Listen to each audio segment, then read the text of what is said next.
오늘은 본문이 두 곳입니다. 먼저는 마태복음 14장 26절에서 29절까지의 말씀, 신약성경 24페이지입니다. 마태복음 14장 26절에서 29절까지의 말씀, 신약성경 24페이지입니다. 마태복음 14장 26절부터 29절까지의 말씀 제가 읽겠습니다. 제자들이 그가 바다 위로 걸어오심을 보고 놀라 유령이라 하며 무서워하여 소리 지르거늘 예수께서 즉시 이르시되 안심하라 나니 두려워하지 말라. 베드로가 대답하여 이르되 주여 만일 주님이시거든 나를 명하사 물 위로 오라 하소서 하니 오라 하시니 베드로가 배에서 내려 물 위로 걸어서 예수께로 가되. 아멘. 여러분 성경에 가름끈이 있으시면은 가름끈으로 거기에 표시를 하시거나 책갈피를 키워두시고 우리 또 한 곳 보도록 하겠습니다. 마가복음 6장 45절에서 48절까지의 말씀입니다. 신약성경 63페이지입니다. 마가복음 6장 45절에서 48절까지의 말씀입니다. 마가복음 6장 45절에서 48절 말씀 제가 읽겠습니다. 예수께서 즉시 제자들을 재촉하사 자기가 무리를 보내는 동안에 배 타고 앞서 건너편 벳세다로 가게 하시고 무리를 작별하신 후에 기도하러 산으로 가시니라. 저물매 배는 바다 가운데 있고 예수께서는 홀로 무태에 계시다가 바람이 거스름으로 제자들이 힘겹게 노젓는 것을 보시고 밤 사경쯤에 바다 위로 걸어서 그들에게 오사 지나가려고 하시매. 아멘. 오늘은 믿음이 작은 자여라는 제목으로 함께 말씀을 나누도록 하겠습니다. 아마 여러분 가운데 뉴스를 보신 분들이 있을지 모르겠습니다.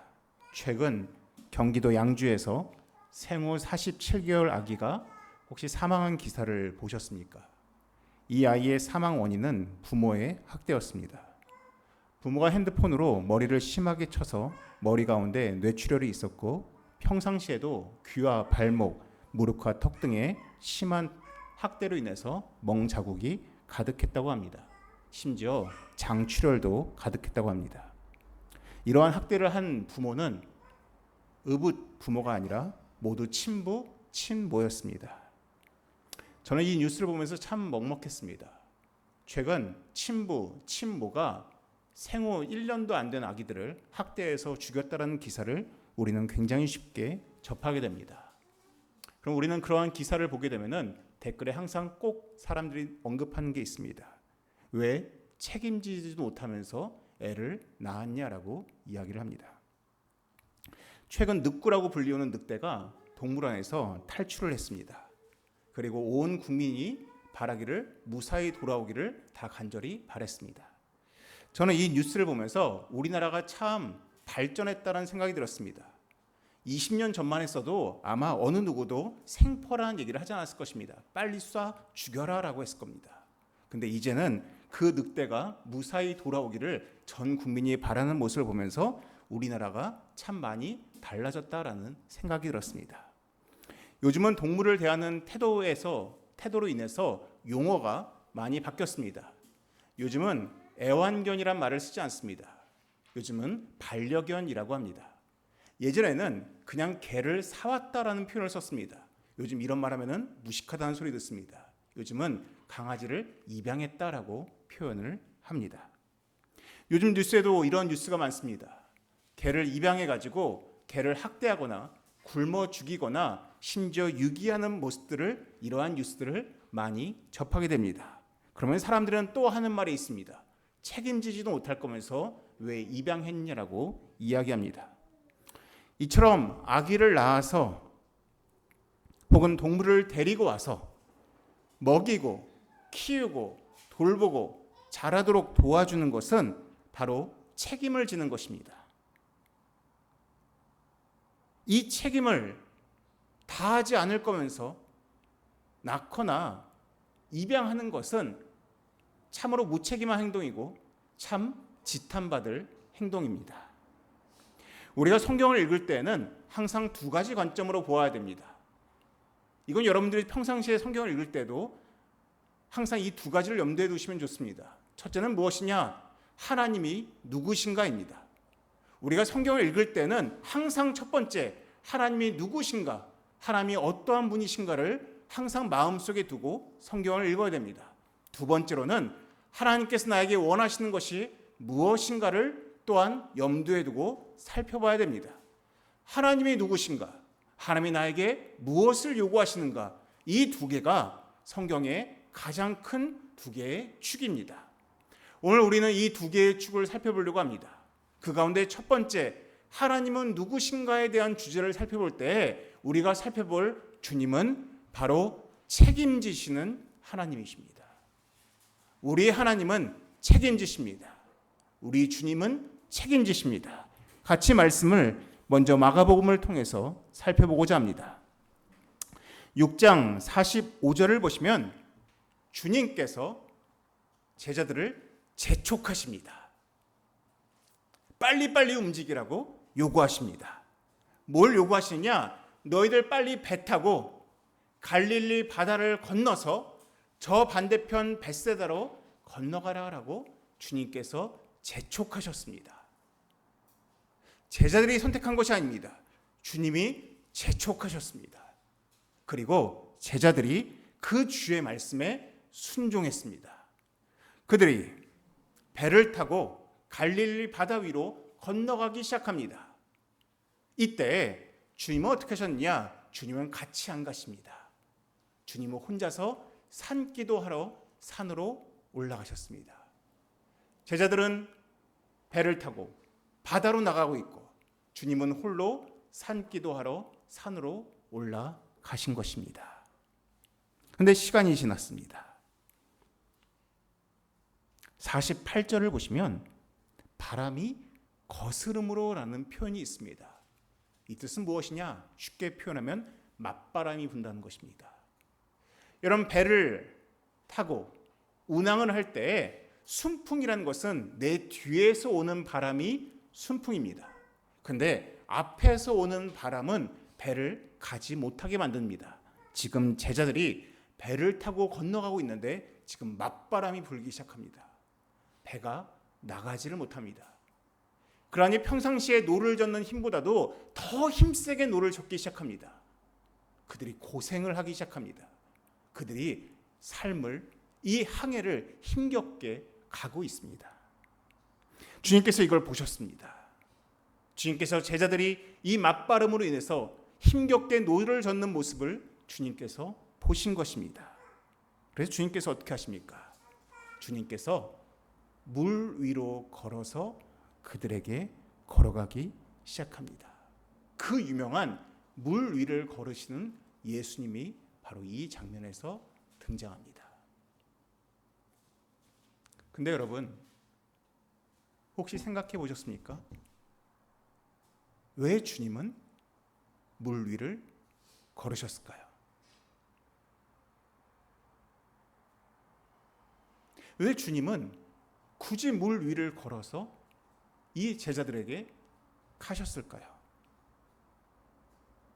여러분, 이런 질문을 해본 적이 없으십니까? 그냥 주님이 산 위에 계셔가지고 저 제자들을 보고서는 그냥 바람아 멈춰라 라고 하시면 되는 겁니다. 파도야 가라앉아라 라고 하시면 됩니다. 근데 주님은 그렇게 하지 않으시고 주님은 거센 파도가 치는, 또한 바람이 강하게 부는 그 물 위를 걸어가십니다. 여러분, 이런 질문을 가본 적이 없으십니까? 왜 주님은 그냥 뭇해서 바다를 향해서 바다야 잠잠해져라 라고 말씀하시면 되는데 왜 굳이 주님은 그 파도가 치는 바다 위를 걸어가셨을까라는 이 질문입니다. 주님께서 바다 위를 걸어가십니다. 그리고 제자들이 있는 그 배로 다가가십니다. 그때 49절에 제자들이 이렇게 반응합니다. 제자들이 그가, 예수님이 바다 위로 걸어오심을 보고 유령인가 하여 소리 질렀다라고 나와 있습니다. 그들은 물 위를 걸으시는 예수님을 보고서는 예수님으로 여기지 않았습니다. 유령으로 여겼습니다. 왜 그들은 주님을 보고 있음에도 불구하고 주님을 향해서 유령인가라고 소리를 질렀겠습니까? 여러분, 시편에 이런 말씀이 있습니다. 주께서 바다의 파도를 다스리시며 그 파도가 일어날 때 잔잔하게 하시나이다. 또한 시편 65편에 이런 말씀이 있습니다. 바다의 설렘과 물결의 흔들림과 만민의 소요까지 진정하시나이다. 지금 무슨 말이냐? 구약시대에 유대인들은 바다를 잠재우시는 분은 하나님밖에 없다고 생각했습니다. 이유가 있습니다. 유대인들의 사고 속에 바다는 악이 다스리는 공간이었습니다. 바다는 악이 충만한 곳이었습니다. 그래서 이러한 거센 바람이나 파도나 이러한 역경을 만나면은 이 모든 것들은 악으로 인한 현상이라고 생각했습니다. 근데 이 모든 것들을 잠재울 수 있는 유일한 분은 하나님밖에 없다고 생각했습니다. 하나님 외에는 이러한 폭풍우와 이러한 거센 파도를 잠재울 분이 없다고 생각했습니다.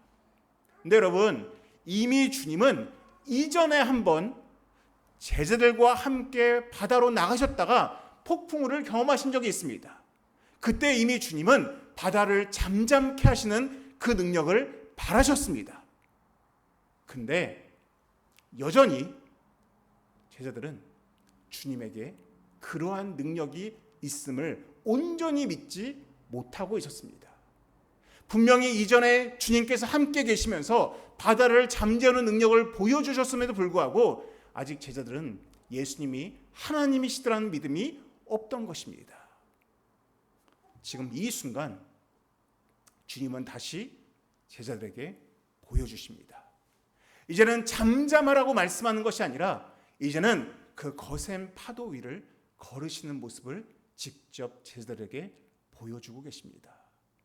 그들로 하여금 믿게 하기 위함입니다. 그들로 하여금 내가 하나님이심을 보여주기 위함이었습니다. 근데 여전히 제자들은 믿지 못했습니다.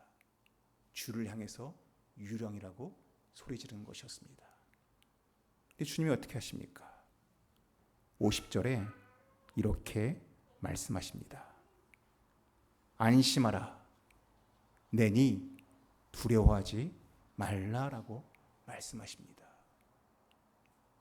여러분, 이 바다로 재촉하신 분이 누구였습니까? 주님이셨습니다. 제자들만을 먼저 보낸 것도 주님이셨습니다. 근데 주님이 지켜보고 계셨습니다. 제자들이 고난과 역경 가운데서 힘들어하는 모습을 보셨습니다. 이때 주님은 자, 너희들이 알아서 해봐라 라고 내버려 두지 않으십니다. 주님은 그들에게 다가오셔서 그들의 역경과 그들의 고난 가운데서 그들을 건져내 주십니다. 그리고 따스한 말로 그들의 마음을 위로하십니다. 안심하라. 내니 두려워하지 말라라고 말씀하고 계시는 것입니다. 이분이 순종한 자에게 하나님의 보호하심과 은혜를 허락하시는 바로 예수 그리스도의 책임지는 모습을 이 장면에서 우리에게 보여주고 계시는 것입니다.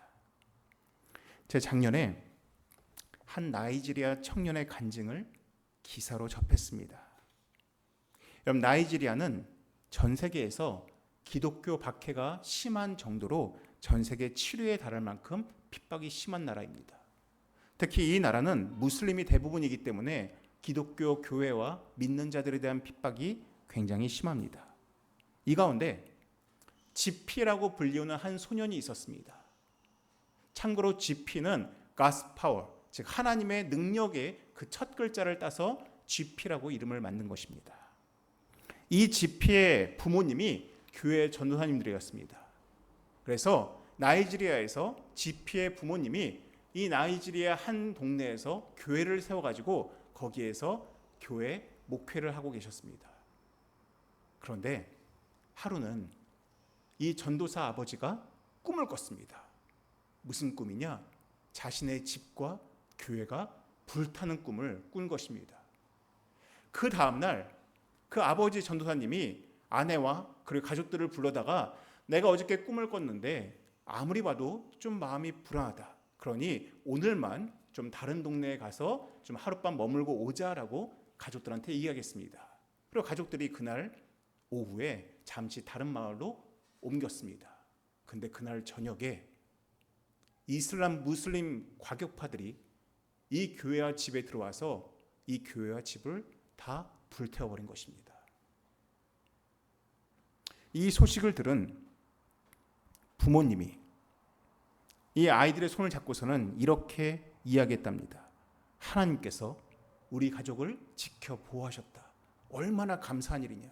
꿈으로 우리를 보호하셨다라고 그렇게 고백을 올렸다고 합니다. 그 어린 지피라는 꼬마 아이가 그 모습을 보면서 하나님을 믿으면 하나님께서 이렇게 보호해 주시는구나라는 것을 그때 어렴풋이 느꼈다라고 합니다.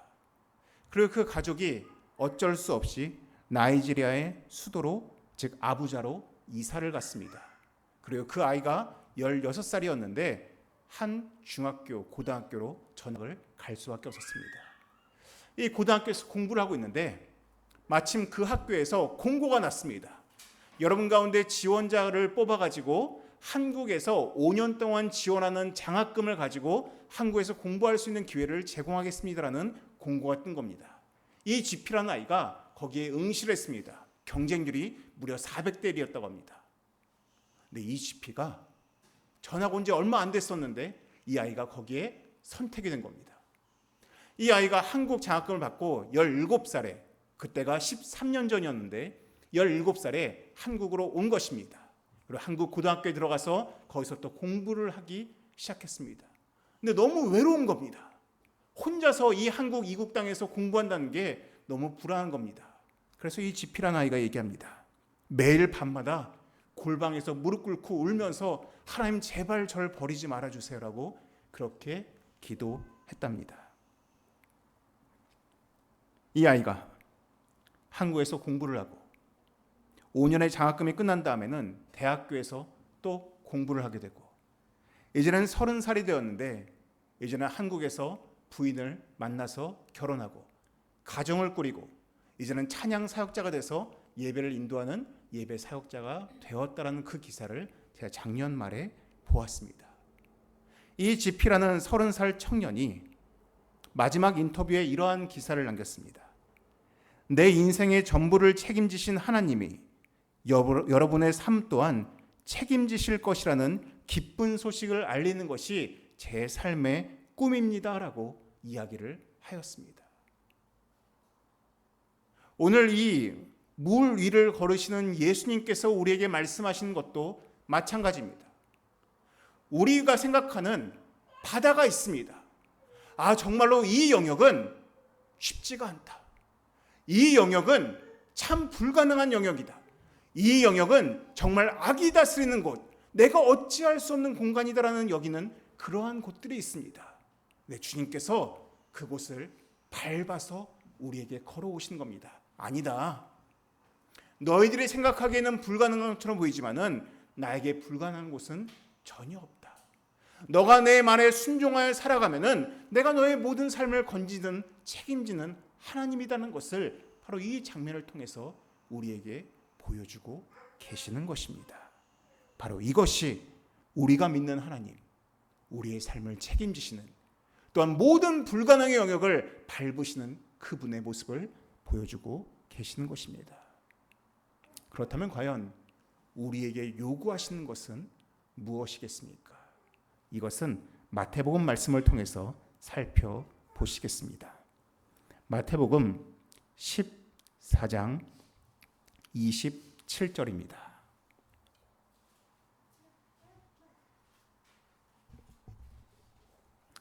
우리가 아까 살펴보았던 마가복음과 동일한 본문입니다.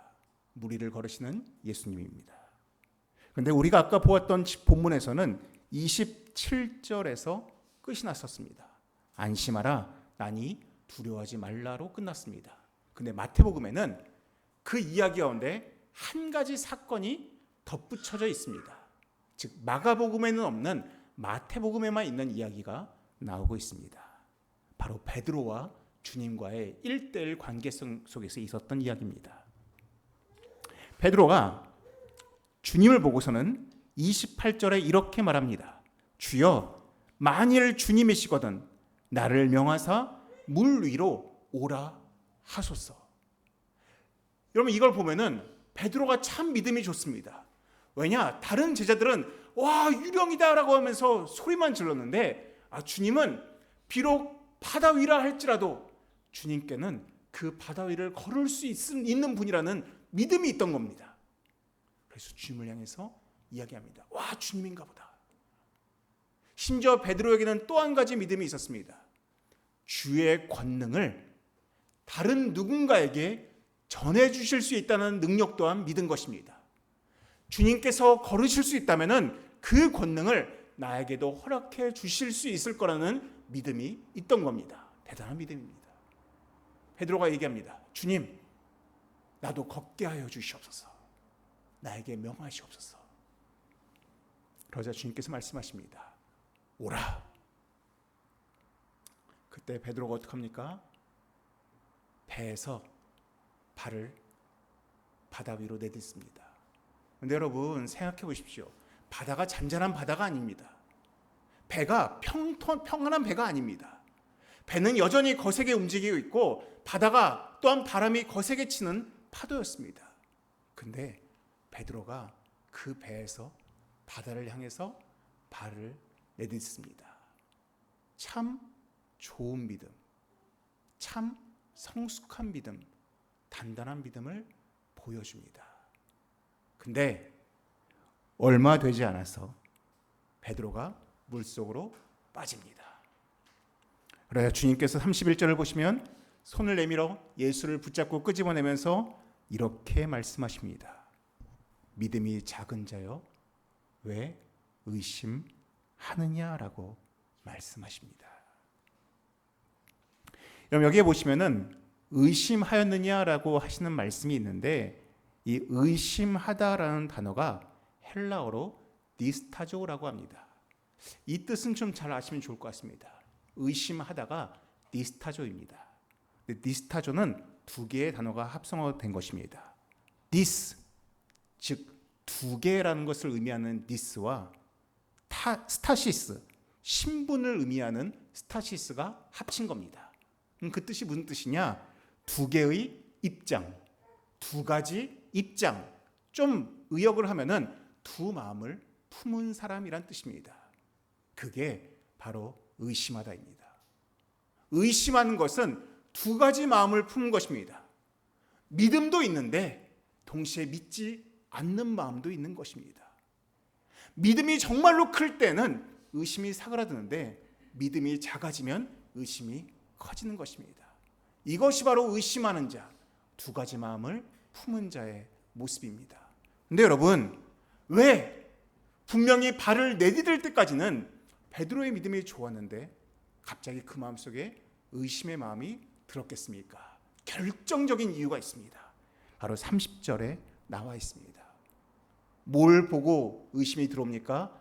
바람을 본 순간, 거센 바람을 본 순간 그의 마음속에 의심이 들어온 것입니다. 그럼 생각해 보십시오. 우리 교회에 주호 형제가 있습니다. 그리고 준모 형제가 있습니다. 공통점은 아내가 있다는 사실입니다. 우리 주호 형제는 해원 자매만 바라봐야 됩니다. 그리고 준모 형제는 명진 자매만 바라봐야 됩니다. 근데 우리 주호 형제가 해원 자매만 바라보지 않고 자꾸만 힐끗힐끗 다른 여자를 바라본다면은 그럼 이것은 온전한 사랑이 아닙니다. 이건 뭡니까? 바람 피는 겁니다. 이건 신뢰를 깨트리는 것입니다. 믿음이 뭔지 아십니까? 믿음은 주님만 바라보는 것입니다.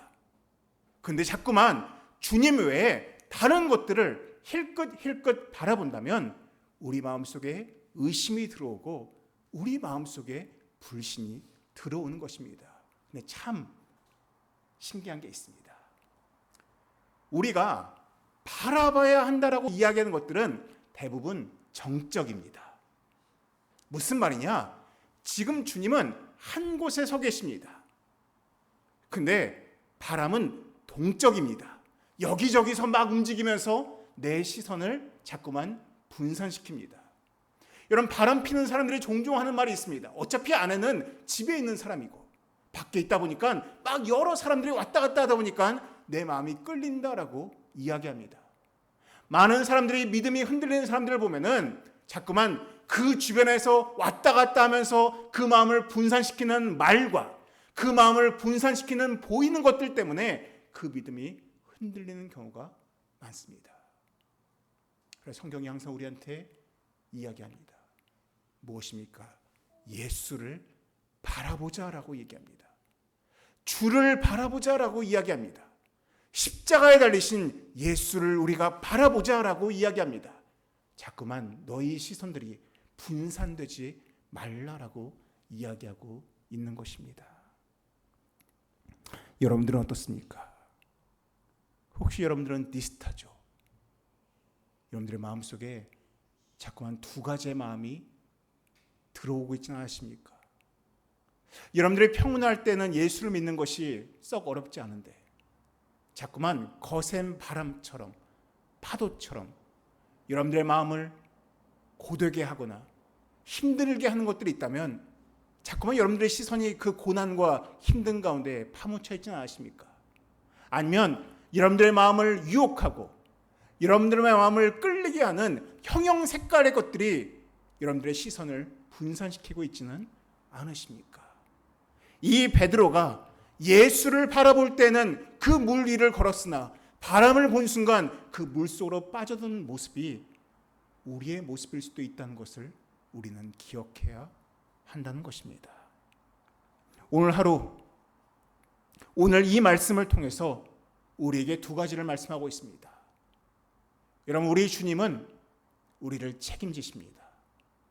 우리가 생각하는 그 불가능한 영역조차에서도 우리 주님은 우리를 책임지십니다. 그때 우리 주님이 우리에게 요구하시는 단 한 가지가 있습니다. 무엇입니까? 나만 바라보라는 것입니다. 자꾸만 너희의 시선을 분산시키지 말고 너희 마음속에 두 가지 마음을 품지 말고 나만 바라보라라고 말씀하고 계십니다. 이 한 주간 동안 니스타죠. 두 가지 마음을 품는 자가 아니라 한 마음을 가지고 예수만 바라보면서 여러분들을 책임지시는 주님을 매 순간 경험할 수 있는 여러분 되시기를 주님의 이름으로 축원하겠습니다. 기도하겠습니다.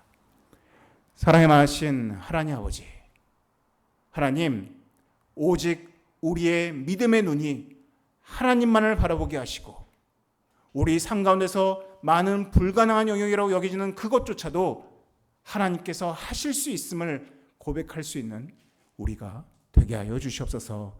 이 모든 말씀 예수님의 이름으로 기도드립니다. 아멘.